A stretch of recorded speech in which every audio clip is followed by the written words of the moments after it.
All right, we are live. Just getting myself combobulated. I haven't been live in a while, I've discovered. So it's good to be back live again. And bear with me here, folks, as I get set up. I'm a little later in the day than I would like, but I've been having one of those weeks where I just can't get one foot in front of the other. So I had two disruptive, nothing bad, just disruptions to my work week this week. Because I had on Wednesday, was it Wednesday? Yes, today's Friday. So Wednesday, we had my high school's graduation ceremony, and I always help stream that. So that was a good chunk of Wednesday that got knocked out, which I had planned for. And then I forgot yesterday, I had to bring my kids to swim lessons, which is right in like the most productive period of my day. So typically, I'll either start a video around 10 or 11 a.m. or I'll do all the prep work and shoot it around 2. And then around 2 is when I had to take the kids in, so I wasn't able to get all that done. So, hey, Ben, I am, as we say in the US, I am behind the 8 ball today. So, hey, Red Techie is here, my fellow Gigabit Pro friend. We both got our speed upgrade this week. So I'm now at 6 gigabits per second. And actually, there's two things we're going to unbox today. We're going to unbox this. I'm not going to hook it up because you don't want to watch me try to hook this thing up. I have an electrician who's doing some work soon, so he's gonna hook this up for me. I love Wise stuff, so I bought the 2 of these flood cam. I have 2 spots where I have like these motion sensor lights that don't work. So I'm going to put 2 of these up. So I have this, and then Red Techie helped me pick out all this stuff. So my production computer, which I am streaming to you now on, has a problem when I push out a lot of data, like when I hit like multi-gigabit speeds on the upstream, it is locking up my entire network. It doesn't do it consistently, but it happens. And I think it's because I'm pushing 10 gig over Cat5 in a way that wasn't really designed for that, 5E. So, because it's a short run, I'm going to be basically repeating myself when I unbox all this stuff.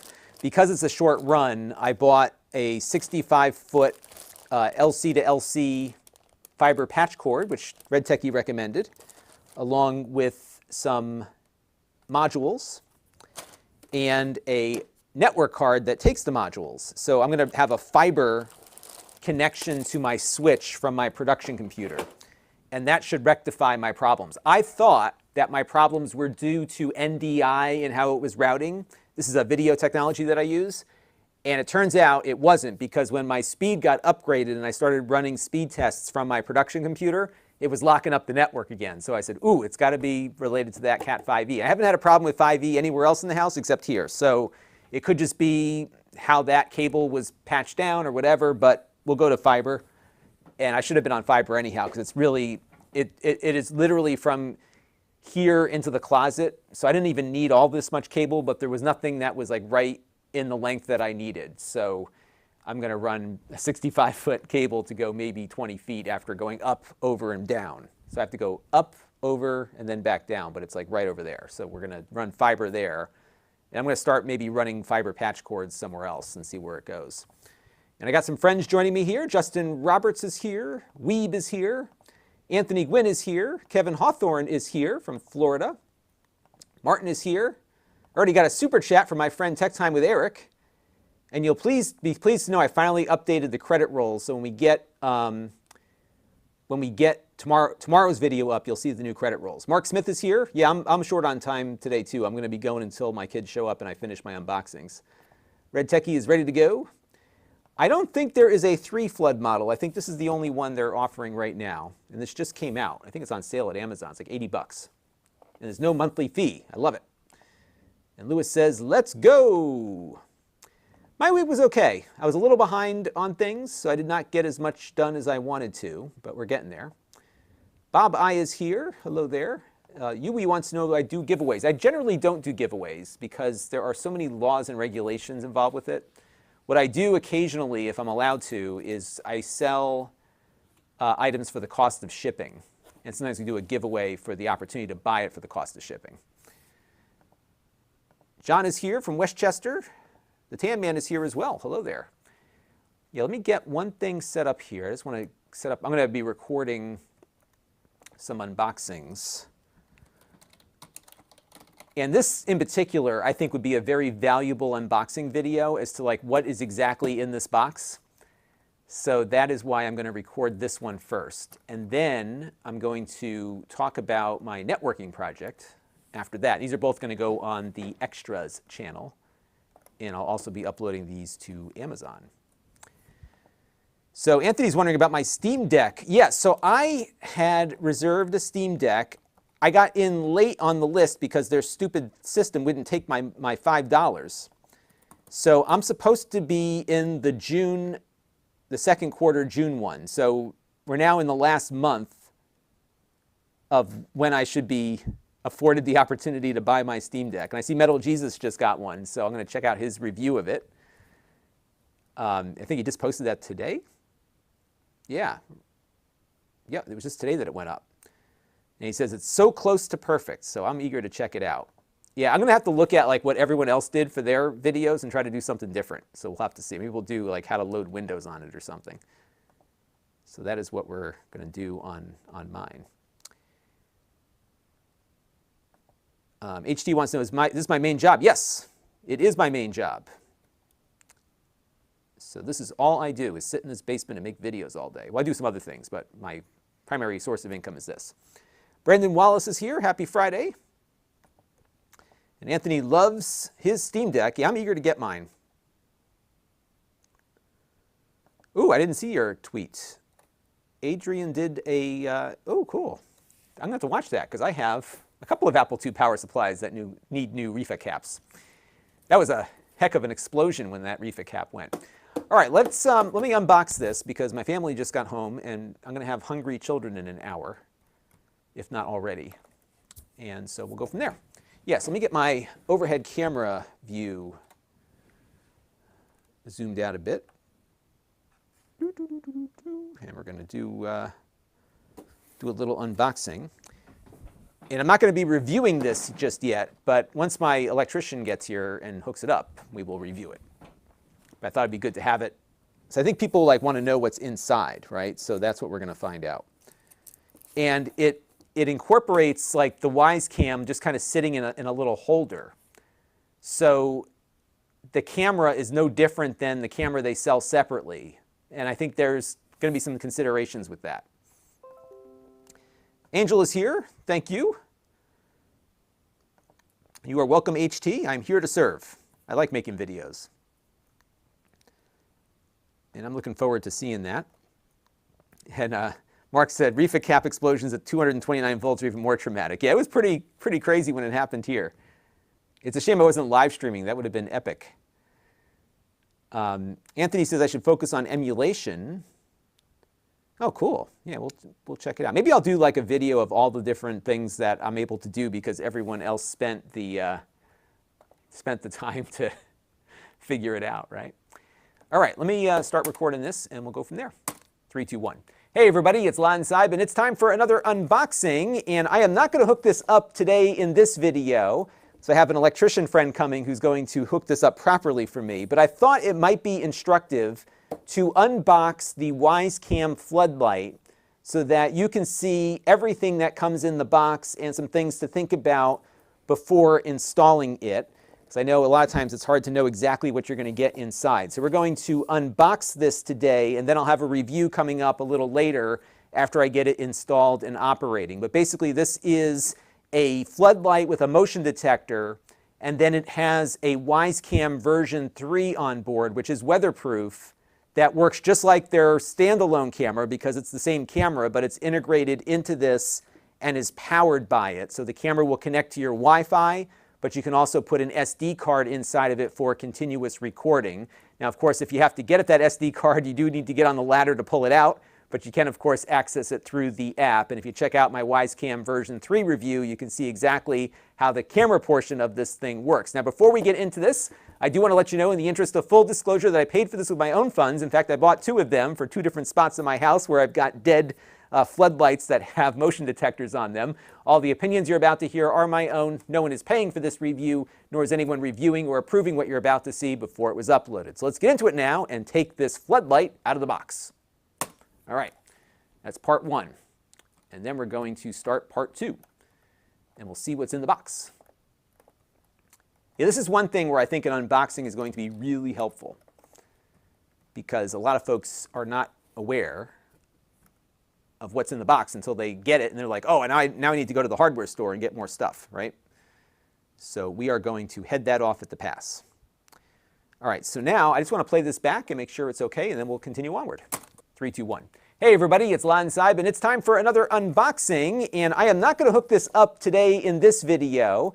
So I have an electrician friend coming who's going to hook this up properly for me, but I thought it might be instructive to unbox the WiseCam floodlight so that you can see everything that comes in the box and some things to think about before installing it.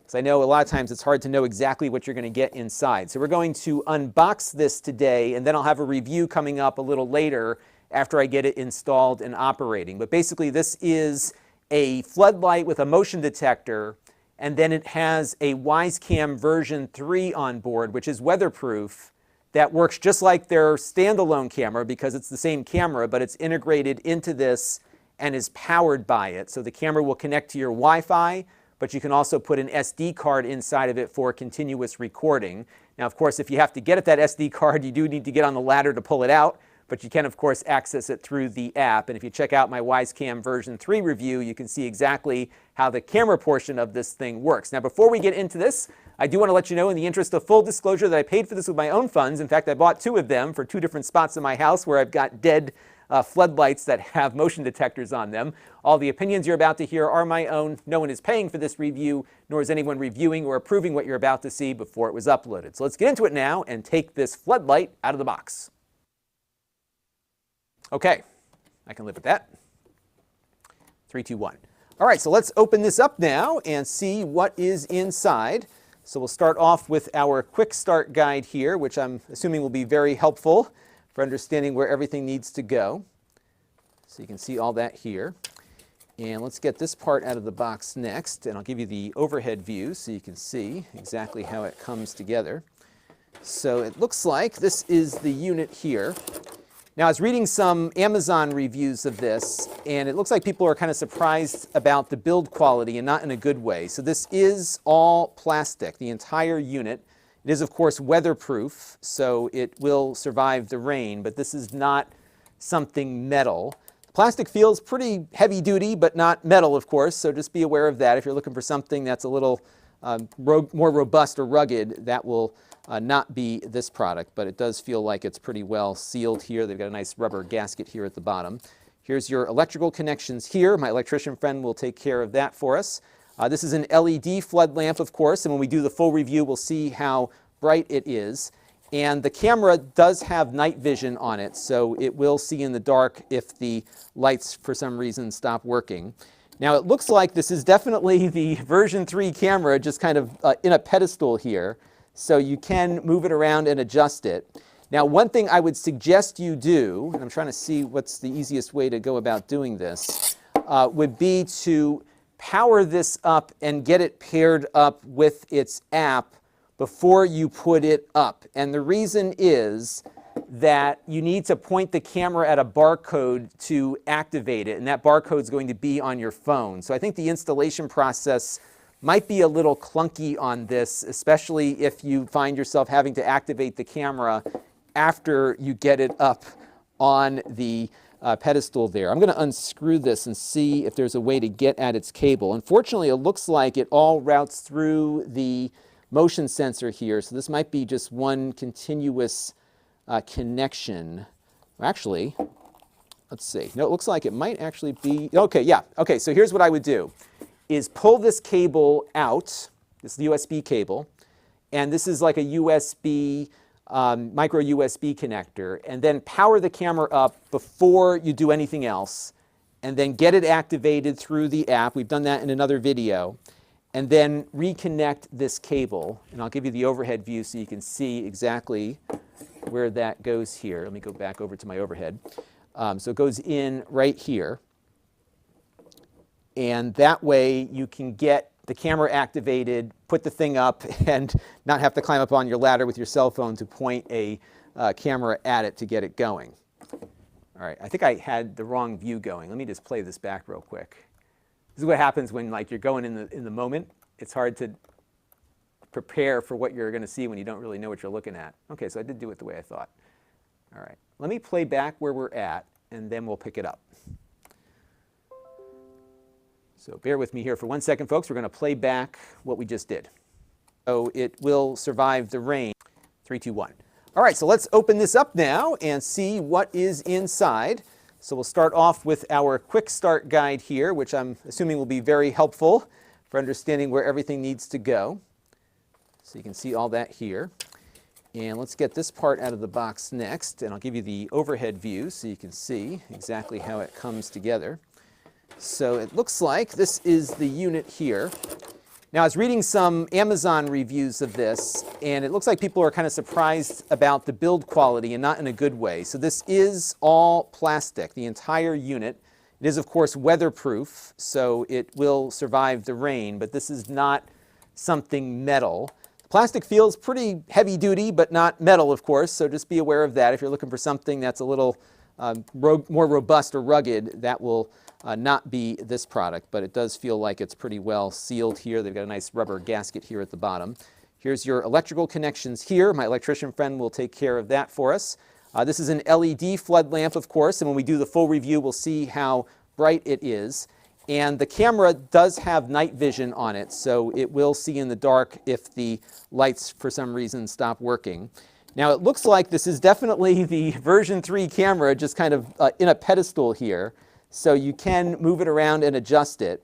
Now, one thing I would suggest you do, and I'm trying to see what's the easiest way to go about doing this, would be to power this up and get it paired up with its app before you put it up. And the reason is that you need to point the camera at a barcode to activate it, and that barcode is going to be on your phone. So I think the installation process might be a little clunky on this, especially if you find yourself having to activate the camera after you get it up on the pedestal there. I'm going to unscrew this and see if there's a way to get at its cable. Unfortunately, it looks like it all routes through the motion sensor here, so this might be just one continuous connection. Actually, let's see. No, it looks like it might actually be, okay, yeah. Okay, so here's what I would do.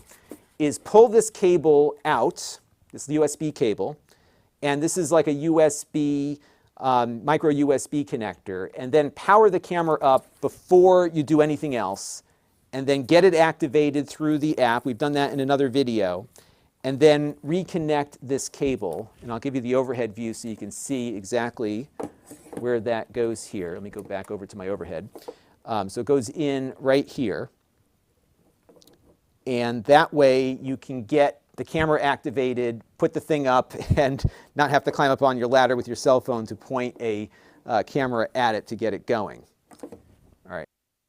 Okay, so that makes sense. So now what I'm going to do is we're going to go back to this. So this is so I really need to explain this to people. So let me go find, yeah, it's a micro USB connector.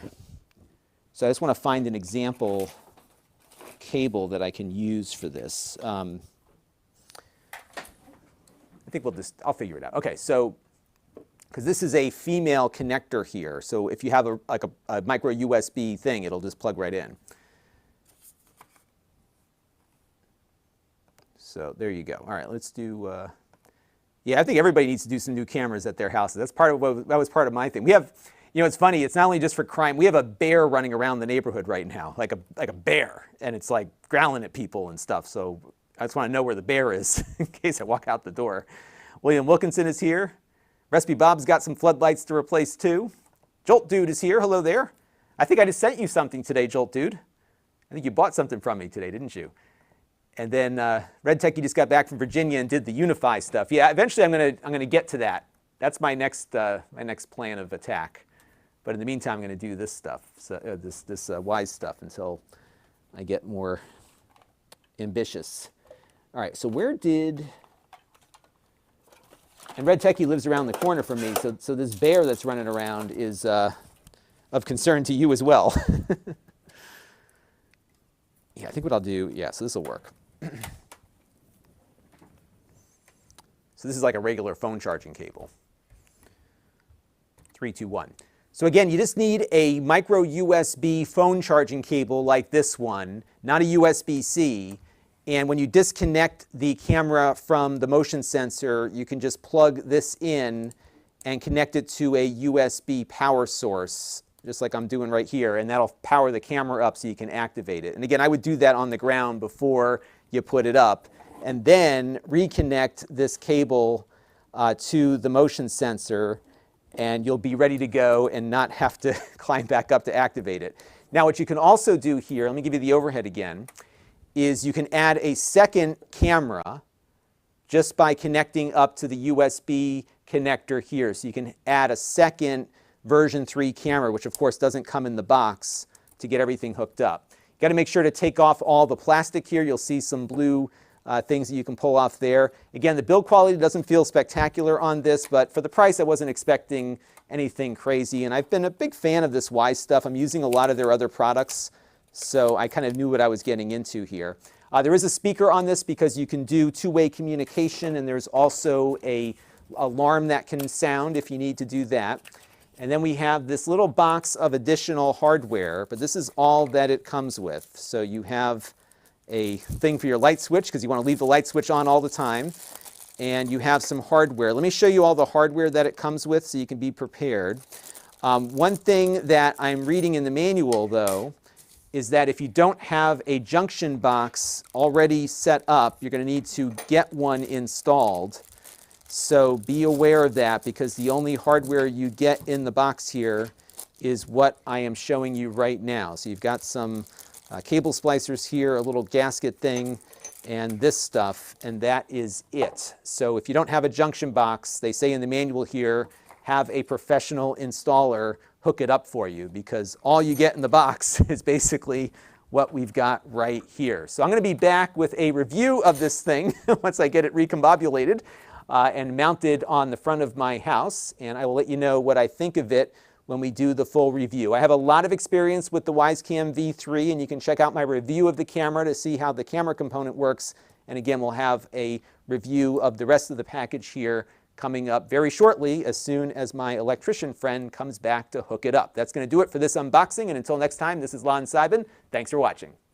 All right, I think I'm going to do that end part again because I was on the wrong camera, but other than that, I think we're good. All right, got some comments here. Yes, that's exactly it. It is a version 3 on top of a light. And if you wanted to do something in the least expensive way possible, that's kind of, believe it or not, it's what attracted me to this, because I like if I ran a company, this is how I would do something like that. I would say, you know what, we've already got the camera. Why don't we attach it to a light and make it into a product? And I think to some degree it's probably driven by supply shortages and whatnot.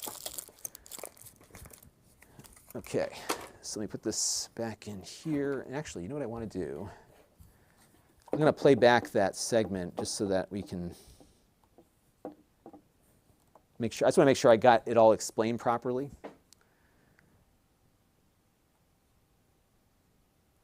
Doom Shadow says, I'd like a floodlight with a camera so I can show my wife the bunnies eating her roses. Yeah, we have our garden all walled off, so that is it. And Red Techie's got too many cameras here. And I don't have a pool, but there are, yeah, the bears love the pools, don't they? They really like that stuff. All right, so let me get, let's take a look at how this came out. Because I think I need to redo the end part, because I was on the wrong camera when I ended up. So let's do that real quick. This is unboxing part 2.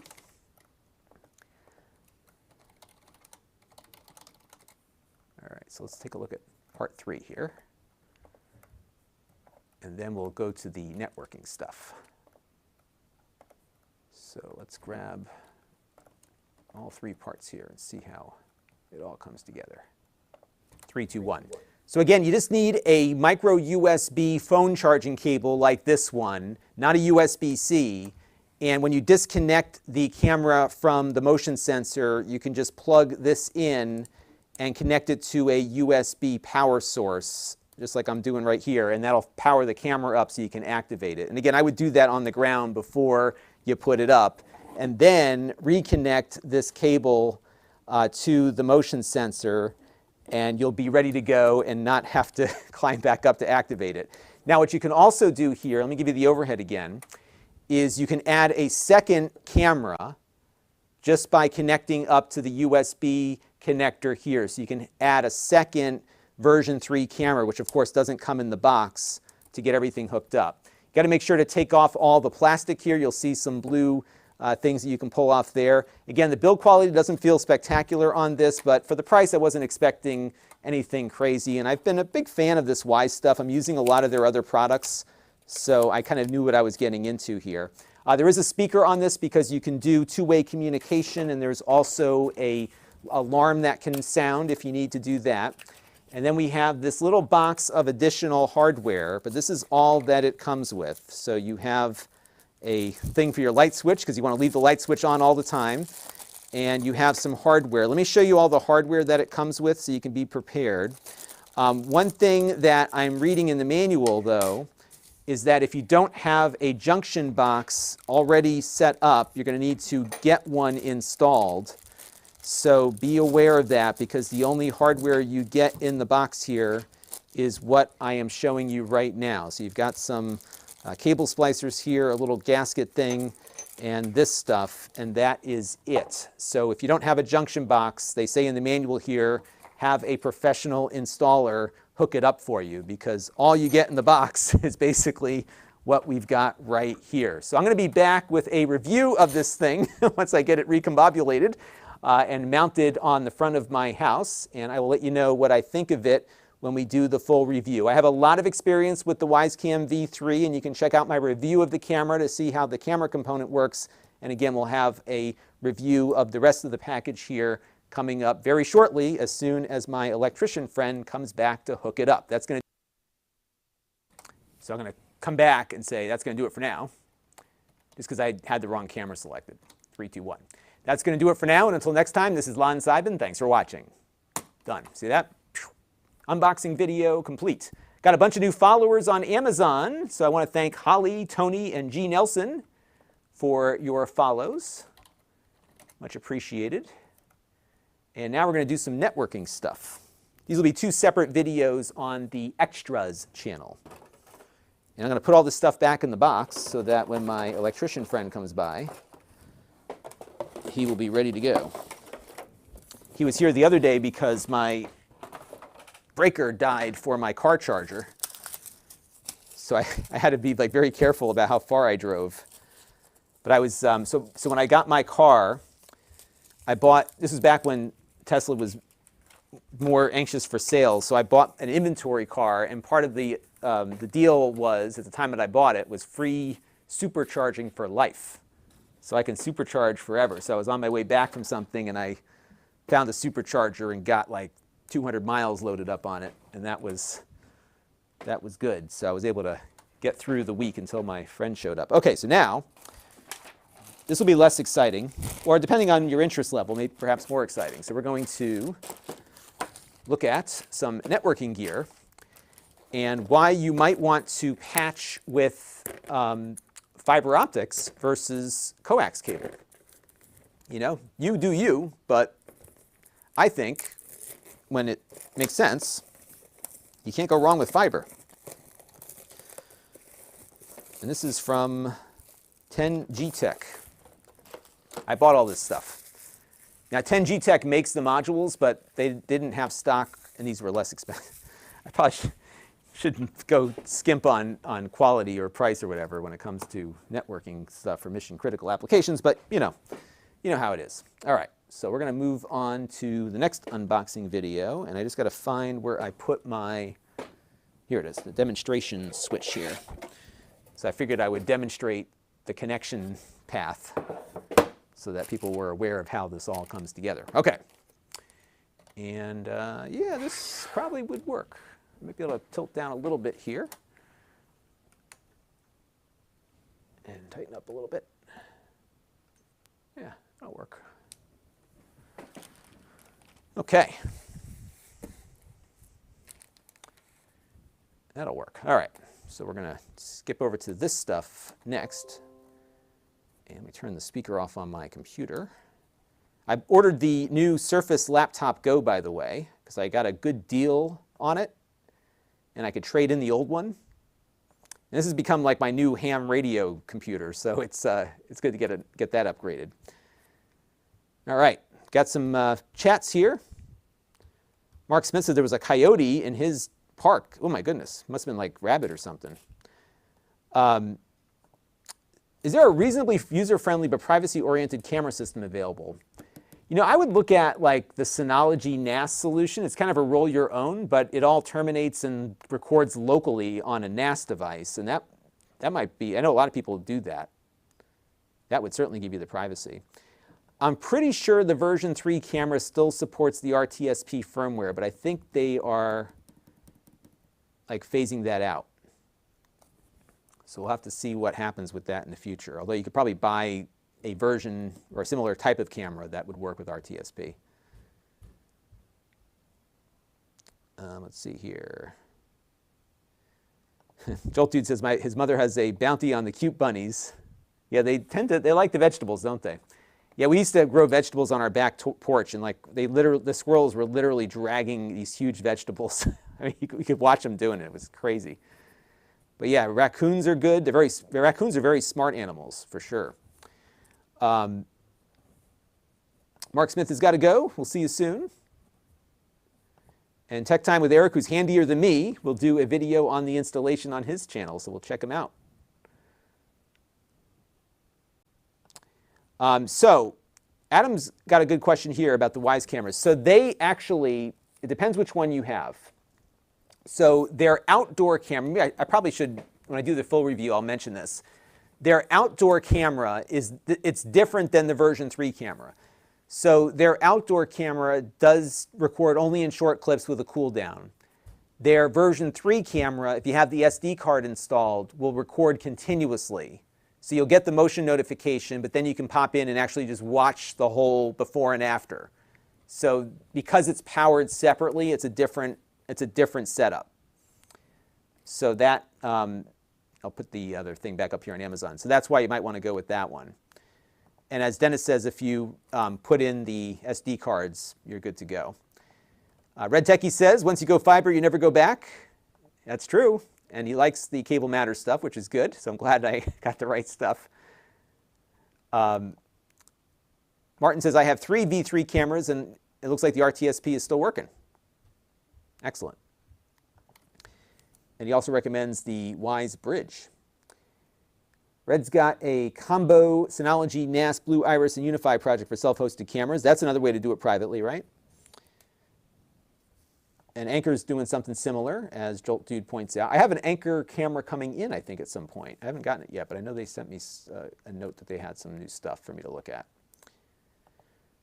And Eric is out of here. We'll see you next time. Yeah, I started a little later than usual today because I'm like so off my game today. So, all right. And Anthony's got fiber paired up with his Unify network.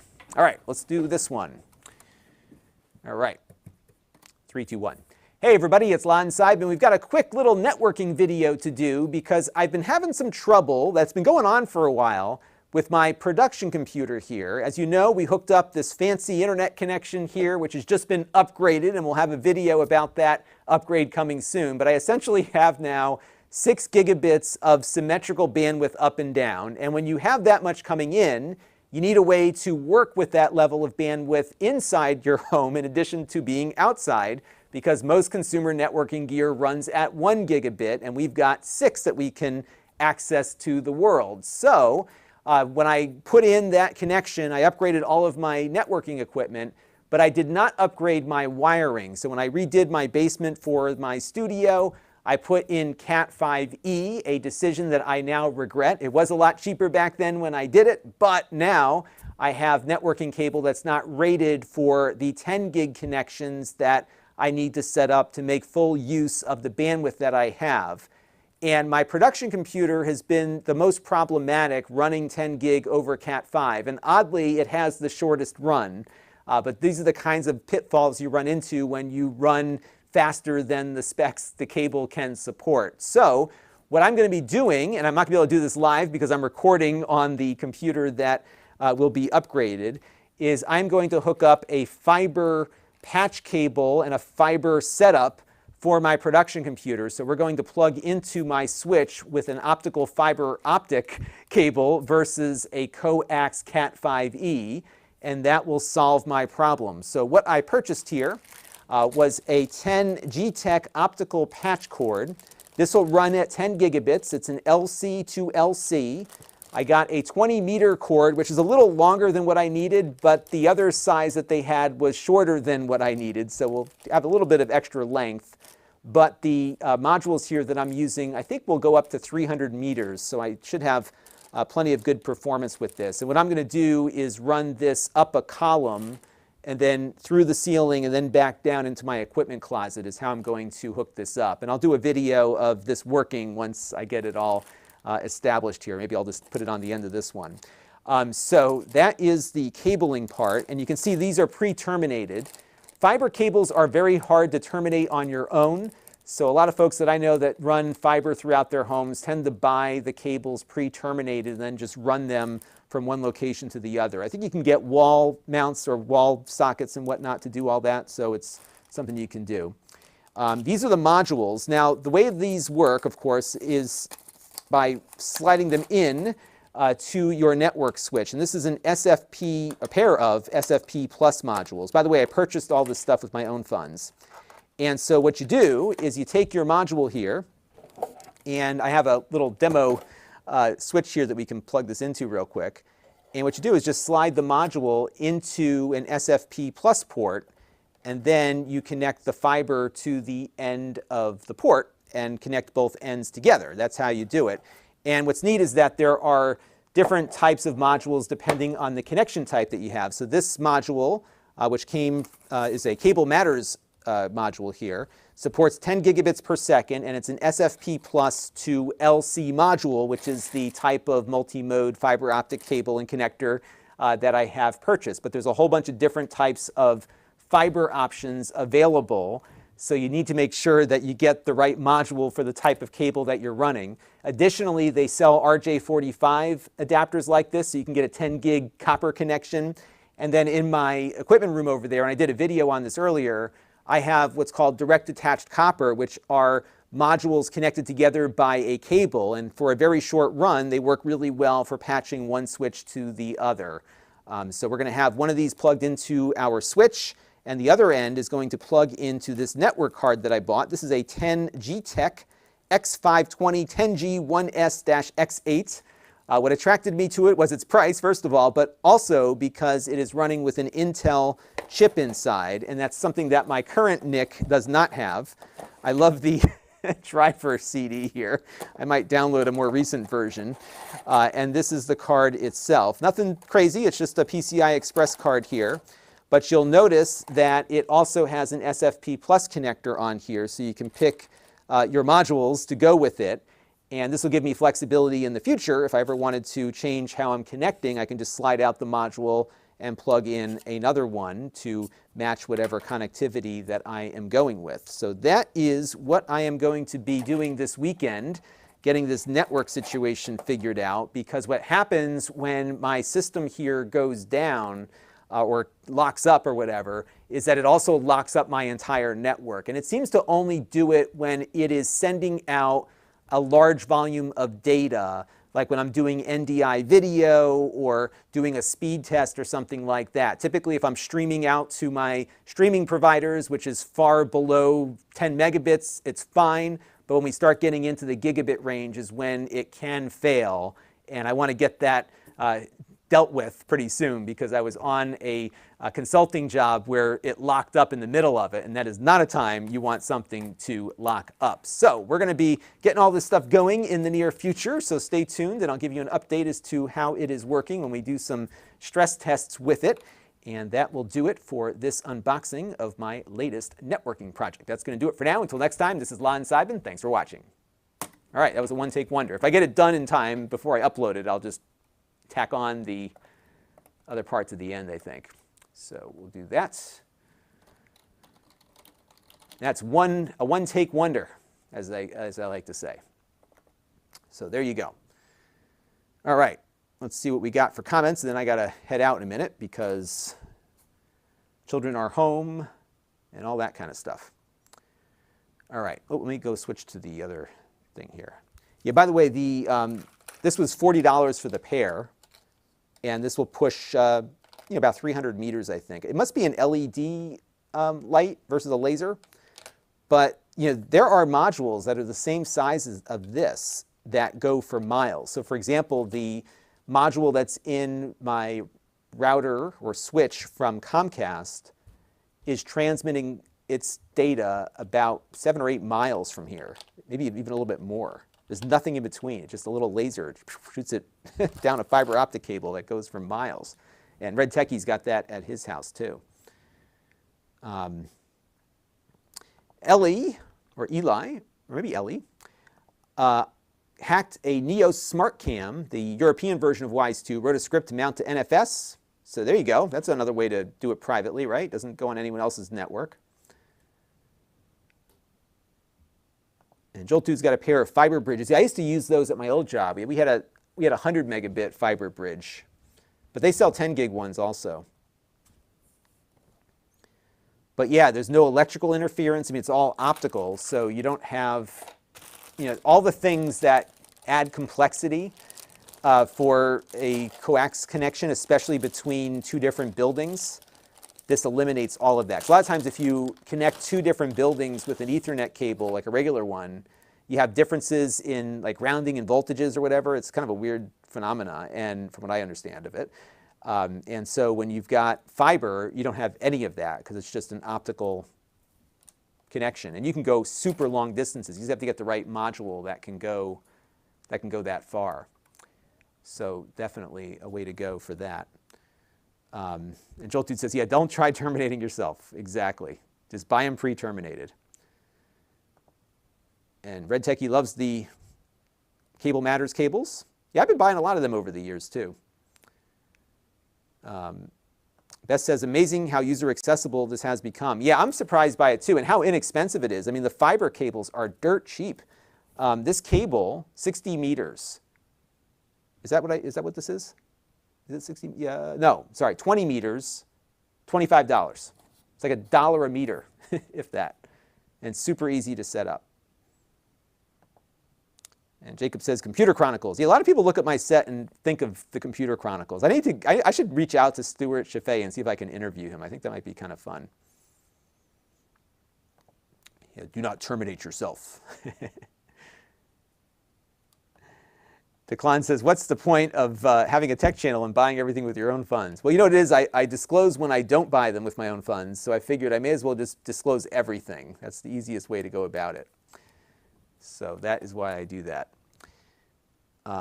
Red Techie says, multi-mode is usually LED. So yeah, I'm sure these are, because it only goes 300 meters, I'm pretty sure it's LED, which is fine. Laser uses more power, if I'm not mistaken, and probably generates more heat, right? And Joel Dude says, most of the affordable modules are not lasers. Matthew Kelly says, when I do a one-take wonder, do I make notes? Generally, it depends. So for the unboxings, I tend not to prepare for them because I don't know what's going to happen. So this one, I just had some thoughts in my head because I knew when I purchased these items, I knew what I was looking to do. So that was kind of fresh in my memory when I did it. But yeah, I did not have like an outline. But typically when I do a video, do I have it here? Yeah, so here's, for example, the video that we're going to be doing for Saturday. I have like an outline of all the things that I want to cover. And I spend some time putting that together so I can come down here and just proceed through an organized fashion, but I don't script anything. But I definitely do prepare for that. Hey, Al Bundy is here. Recently discovered QNAP has a 2-port. Yes, as a matter of fact, I have that switch right here. I believe I bought this. They may have, this might be something they sent me, I can't remember. But this is it right here. So you've got 2 10 gig ports and then 4 2.5 gig ports. And I'm actually about to move this into circulation because my upstairs kitchen thing was running at 2.5, but now I've got 6 up. So I'm going to swap it out. But that's this switch right here. Not that expensive. Yes, so 2.5 you can get away with on Cat 5e. But when you get into like 5 and 10, you really need better, especially if you're going over long distances. Then you have to do that. The client says I should, Linus the tech tips, I should do that. I'm on float plane, so we'll see what happens. Tin Man says, did Comcast upgrade? Yes, they did. And if my connection was not, if my network problem was not in existence right now, I would show you how fast it is, but it's legit. The problem, and I'm going to talk about this on Monday on the wrap-up, the problem you run into when you have a connection this fast is that nothing you connect to can run at that speed. So if you're connecting within the Comcast network of stuff, it can hit it. But Red Techie, who's got the same service down the street from me, we've been having a hard time finding a speed test server that can give us the full blast. So Eric just got to the grocery store. Get me something to eat. I'm starving. Jolt Dude, yes. In fact, I reviewed a fiber HDMI cable. I have one upstairs. And they do not send power, but there's enough power that it can pull through the connector to power the LED that transmits the data. I think I have a 50-footer or maybe it's a 100-footer upstairs.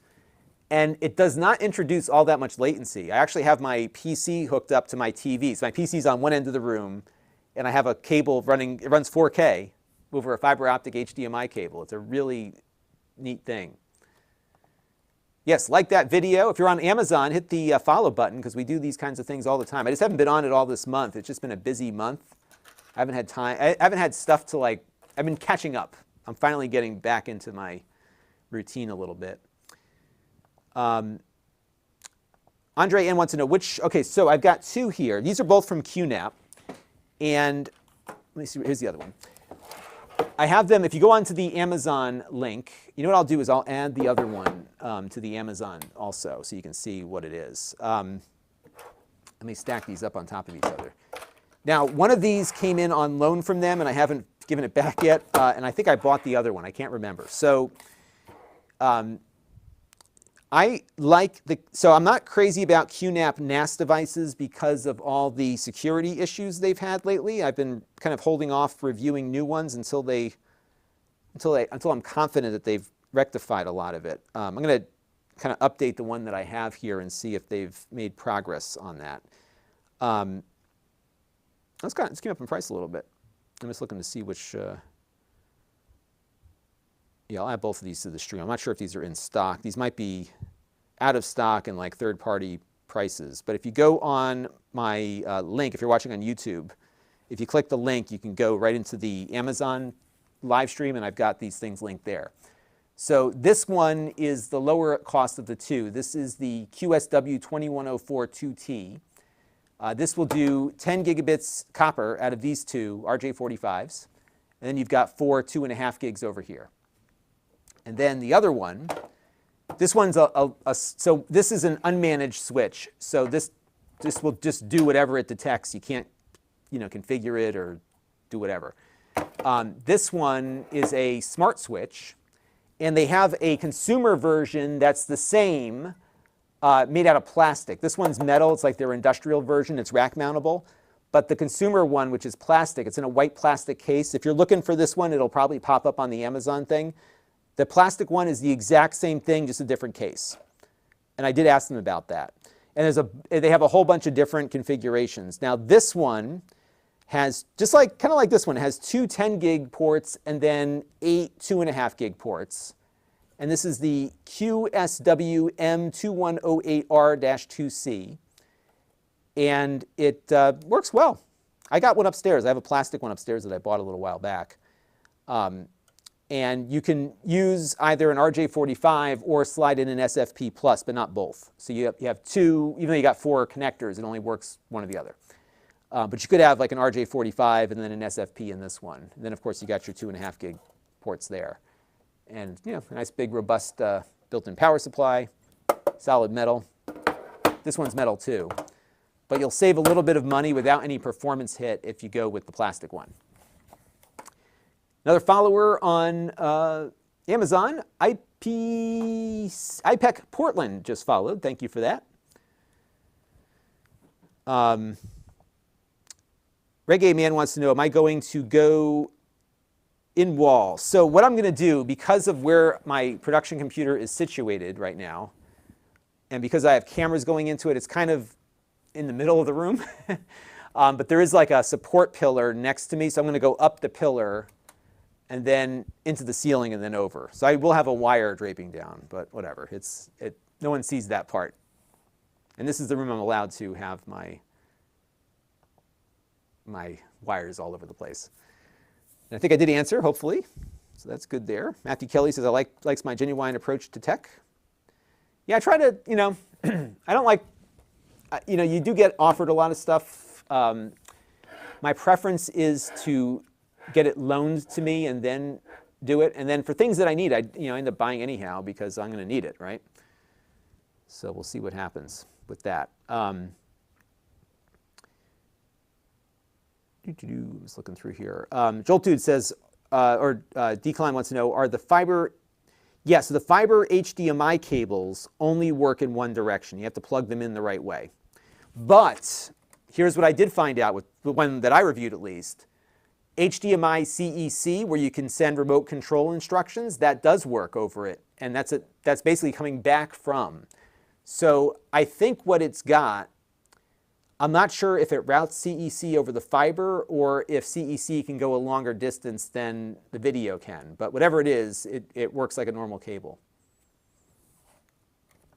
And Ellie recommends the MikroTik. Well, I haven't looked at those yet.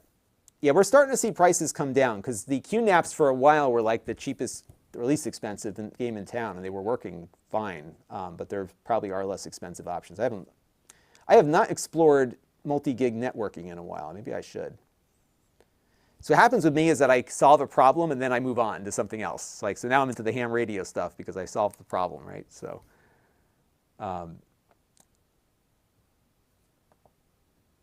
but yeah, the prices are finally coming down. For a while, this stuff was super expensive, like really expensive. Take a few more questions, then I got to go get dinner ready for everybody here.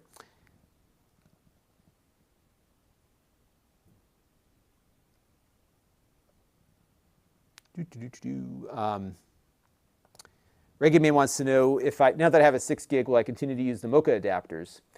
Yeah, I will. Not everything needs super fast stuff, and generally if you think about like what you normally do, a bulk of my consumption is over my phone or my iPad or whatever, or it's, I'm using the NVIDIA Shield. So most of my devices only use a gigabit.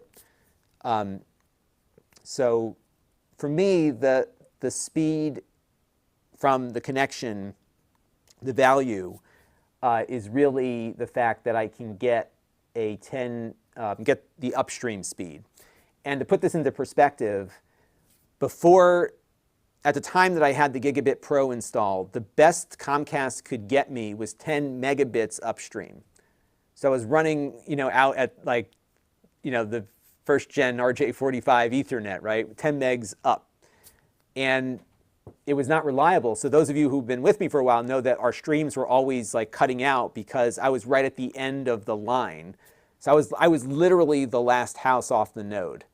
So they could not, even they tried everything, they could not maintain a solid upstream connection for me. So the fiber solved 2 problems. One was the reliability of streaming. The second was the upstream speed itself. And so I went from 10 megabits upstream initially to 2 gigabits upstream. Then it went to 3, and now it's at 6. And when you think about it, it used to take about an hour to upload a video to just one platform, and I typically upload to 3. So I upload to Floatplane, I upload to Amazon and to YouTube, and then my weekly wrap-up video is also a podcast, so I also upload the video to Spotify. So on Monday nights, it's 4 uploads. So if you think about it, and granted, you can set an upload and walk away from it, but you got to babysit it to make sure it gets there so you can do your thing. But if you think about it, if it used to take an hour, now it takes 30 seconds or less. And that bought me back easily an hour a day, because a lot of times what I like to do, I have like a self-imposed deadline of when I post. So I like to have my videos posted and published by 6:45 p.m., which meant that back before I had to start uploading around 4 to make sure that it would be uploaded and processed by 6:15, so it would be ready to get out to everybody at full quality. And now I can upload at 5:30 because it just makes it so much quicker. And I think this is another good point that Red Techie makes, is that even if one device doesn't make use of all that bandwidth, there's a reservoir available so that nobody's performance is constrained at all. So I was watching Obi-Wan Kenobi last night, liked the show, by the way. I was watching that at 4K Dolby Vision, and my wife was watching something else, and the kids were watching something. Nobody, had any idea that we were pushing so much through there. So it's good stuff.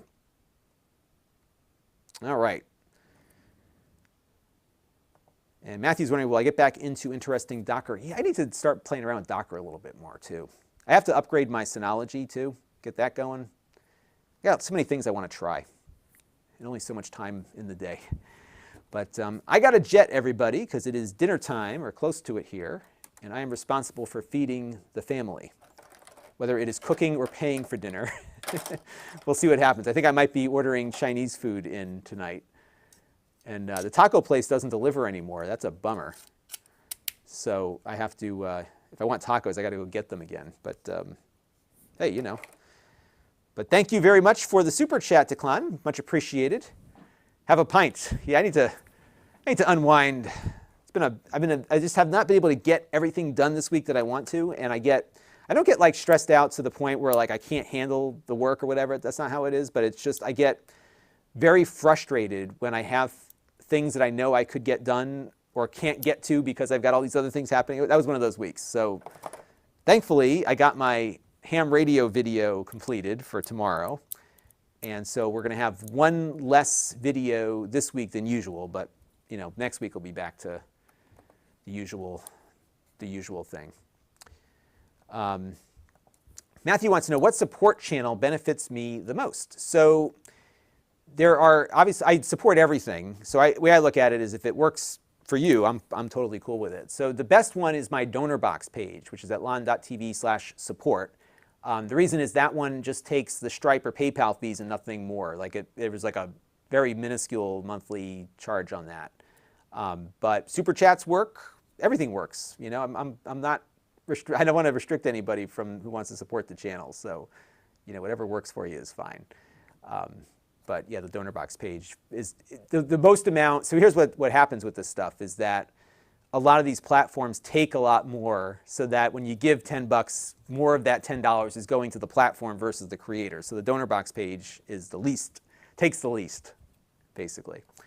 And Stanko's looking forward to the network updates. Yeah, it's going to be a fun little minor project.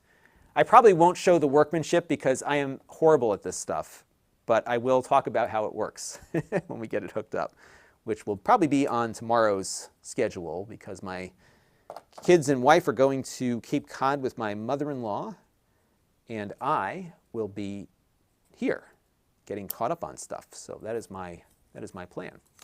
All right, so I got my card here. I'm going to take apart the production computer a little later, and I'll let you know how it goes.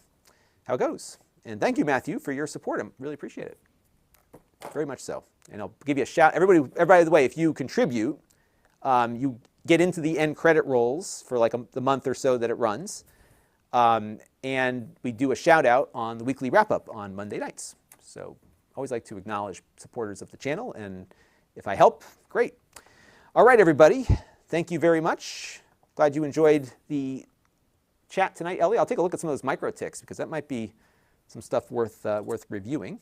And I'm looking forward to running my fiber optic cable. It's amazing it works the way it does. It's like magic. All this stuff is magic. All right, we'll catch you all on the next one. And set your notifications. I will be streaming a lot more next week. I've got a bunch of stuff that just came in, so we'll have some fun. Talk to you in a little bit. Have a good evening, and thanks for tuning in. Bye-bye.